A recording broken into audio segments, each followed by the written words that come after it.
You know that the new creeper and pig costumes are two cosmetics, head and body, right? Well, because they're separate cosmetics, you can create unholy combinations like this. This is the DLC Sakurai didn't want to tell us about. Anyhow, I think we all know what's going on here, right? Steve was recently released, and there's more than enough nonsense that's come with his inclusion. But with one of the most unique additions to the game since Hero, there's a ton of things I'm sure casual and competitive players alike would enjoy knowing. I want to start out with one of the first topics I thought of when Steve was revealed. Chaotic Chris asks what you get when you mine the turtle on Great Bay. When you mine on the turtle, you will get stone-based materials like cobblestone and iron and all that. You can tell since you use your pickaxe to mine here. However, if you then go onto the turtle's shell, you'll use your shovel to mine, thus getting materials like dirt and such. Oh, and the rest of the stage seems to be stone-like as well. So this probably seems like an oddly specific question, right? Well, there's two reasons why I started with this prompt. The first is that I didn't actually know that the turtle could spawn in and face a different direction, like this. I always thought it came up looking in the same direction facing left. I really have no idea if this is my inexperience with the stage or if it's a bug or something. Okay, but no, the real reason why I brought it up is because the question in general is really interesting. That is, what happens when Steve mines something, right? Well, there were a few things I wanted to go over in that regard. First up, mining on Magic Cant will give you wool as a miscellaneous block. And placing it, of course, has the soft wool-like sound from the game. And while I'm here, mining the random goofy obstacles will also give you wool. But mining Dungeon Man will give you stone-based materials. Wool isn't very uncommon either, as the Yoshi's Story stage, which is usually legal in competitive environments, also gives wool as a miscellaneous block if you mine on the platforms. Next, mining on Summit will give you ice as your miscellaneous block, which has its glassy sound from the game. But if you run on that ice, you do not seem to slide, unfortunately. And here, as Sakurai himself demonstrated on his stream, you can get sand from the beach. However, placing the sand in the air will not have it succumb to gravity like it does in Minecraft. Which is disappointing, but also totally expected. It's honestly kind of crazy when you think about how much work was done to make Steve function in this game, so I can't really make complaints like that at all. Continuing with this topic, I was instantly curious about how Steve interacted with all of these stage builder things. Mining on the grass material will give you dirt-based stuff. Same with, well, dirt. However, sand will also give you dirt too, instead of any sand. Wood will give you wood. Steel will give you only iron and stuff like that. Meaning iron will be your only miscellaneous block here. Luckily, you can actually carry a ton of iron. The meter here will eventually stop at the halfway point, but you're actually storing way more. So it's not totally a bad thing. Although the mining rate is way slower, it feels. Marble will give you basic mining related materials, which does include cobblestone. Rubber will give you dirt related stuff, as does denim and carpet. Paper will give you wood materials, which, well, I guess makes sense considering how you even get paper, huh? I mean, yes, you can use sugarcane to make paper as well, but wood makes up the vast majority of the pulp used to make paper, it seems. And both yarn and sponge will also give you dirt related stuff. Now, unfortunately, slime seems to also give you dirt-related stuff. I don't really know why, but I was really hoping that there might be a slime block here too, which would be a very niche but nice material that you can access, but nah, it's just dirt. Now, what's really weird is that the ice here is also dirt. That alone isn't necessarily weird. What's weird is that you're using your pickaxe to mine it, right? For all the other dirt examples, you used your shovel to mine it, but here you're using your pickaxe, despite still getting dirt. I honestly have to imagine that this is an oversight of sorts. Overall though, it seems they weren't too keen on adding the other miscellaneous type blocks in Stage Builder. Obviously sand should be mined from sand and wool from things like denim or carpet or whatnot, and obviously ice for ice, but so it goes. Also lava. I can't mine it normally, but if I go into a match and use a superstar, we can see that you get stone based stuff, which makes sense, and that's cool. Now I hope you weren't sick of mining yet. This is Minecraft after all, and compared to the hours of strip mining I've endured in my life, this is nothing. Quinn Lechuga asks if you can mine Gogo while you ride him. Of course, when you use Gogo on an Omega stage, you'll just get the same miscellaneous materials as always. This is because the order of material gathering of any sort is set in stone on Omega stages. so it makes sense that this remains true on unique surfaces like Go-Goat. Outside of Omega or Battlefield stages though, I tried Go-Goat on Summit, and when I mined on him, I got ice as my miscellaneous material. And instead of using the pickaxe to get the ice as normal, I was actually using the shovel for some odd reason. This made me think Go-Goat was just sort of an extension to the ground it's standing on or something.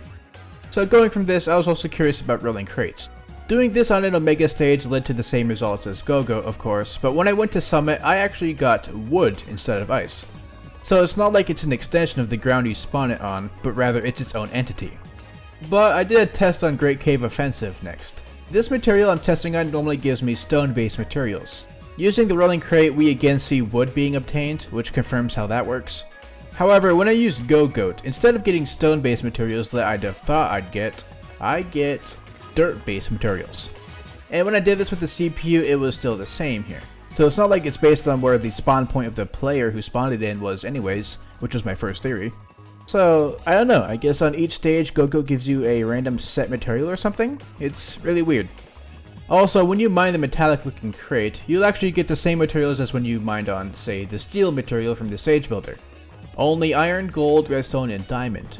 I think it's a really neat touch, honestly, that they've differentiated the material gained from all three crate types. Well, at least this one, the other two are the same. Okay, lastly for mining is this fact by Jaden Musco regarding your anvil. That is, if you stand on your anvil, you can mine from it. Since we're on an Omega stage right now, the material I'm getting is the same as usual, but it's important to note that the tool I'm using to mine it is different.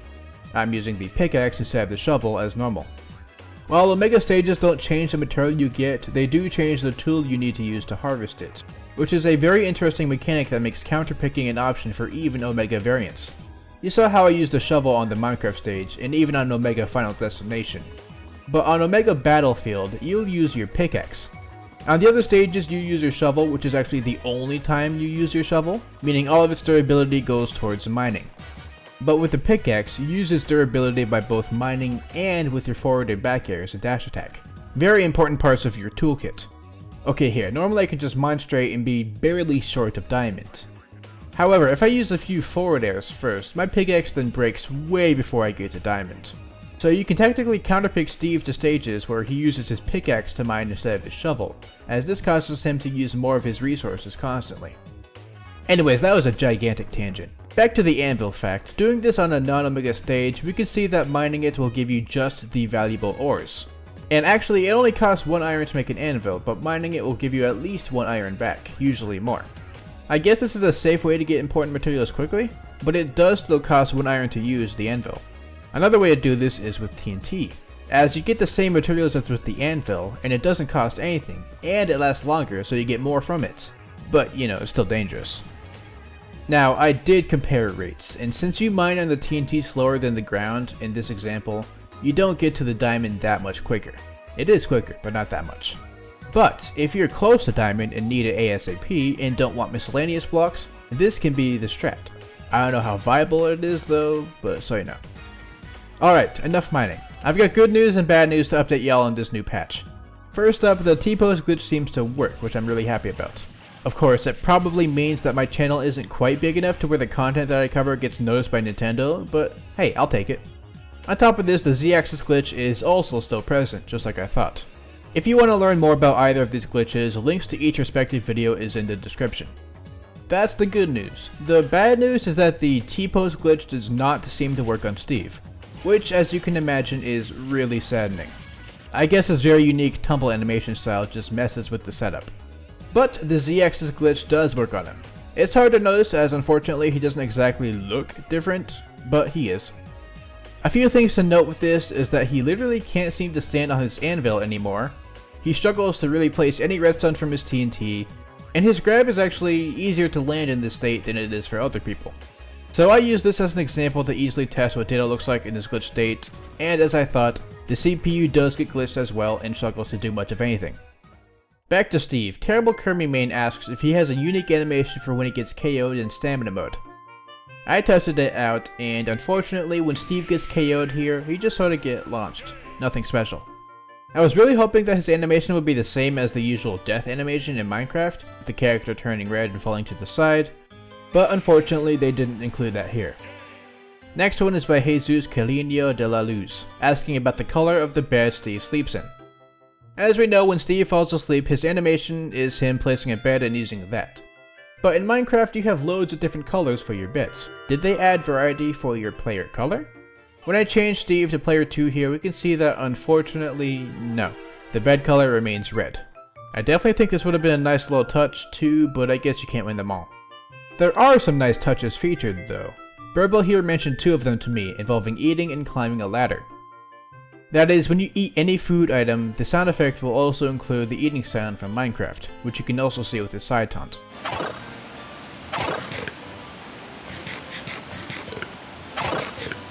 However, I guess the sound is a bit more extra than I thought, since if you move quickly after eating the item, the sound will not play, effectively cancelling it. This happens with the Max on Tomato too, but not the heart container. One small thing I was wondering about was liquids. It's really subtle, but when you eat a liquid food item, the sound effect is slightly different than normal, less chompy and more slurpy. Hear for yourself. I'm wondering if maybe for Steve, the liquid consuming sound is the same as when he drinks a potion in Minecraft. Unfortunately though, they seem to still be using the eating sound for these as well. But I'm not gonna lie, I would have been floored if they thought of this much, so I can't really be mad. The other thing Burbo mentioned was ladders. Here is what it normally sounds like when you climb them. And now, here's what it sounds like when Steve climbs them.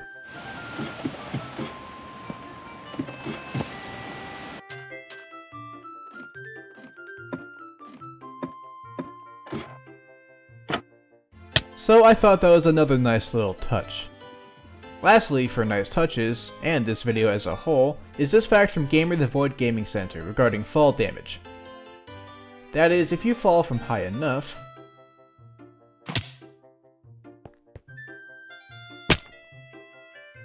this starts happening when you jump off of a height equal to 6 blocks. It doesn't happen if you walk off these blocks though, so practically it's 7 blocks of height, give or take. This isn't exactly accurate, as you'll start taking fall damage in Minecraft at around 4 blocks of height, but it's still cool enough. Anyhow, that'll do it for today. There's so many other things I want to cover about this character, but I can only fit so much into one video. So I hope you all eagerly await the next installment to the series. I'd like to thank my patrons Felipe Morla, Skully, Avenkaru, Burbo, Cody Benda, Raighne, Feurolant, Aman Shareef, PinkieOats, and Xammary. I've mentioned this a few times on this channel or the occasional stream, but outside of testing things for these videos and whatnot, I actually don't play much Smash anymore. Doing things like labbing out practical combos or practicing on quick play and all that, I haven't really grinded this game out in months. But Steve started to revitalize me in that regard. It's a slow process, but I've begun doing research on how to actually play this character, and I've started getting my muscle memory back by practicing in training mode. I'm not sure where I'm going with all this, since I'm not a competitive channel anyways, but it's nice to be interested in this aspect of the game again. One of the things that really got me interested was this video by Gimmer, detailing a 6 shield break setup with Steve, as well as a really cool 0 to death combo. I love Gimmer's channel, so you should check him out afterwards if you want to see what I'm talking about. But that's it from me. I hope you all have fun with Steve and look forward to more facts and stuff. Oh, and important, if you have Steve specific facts, I do suggest you post them in the comments or go to the community post I made a while back.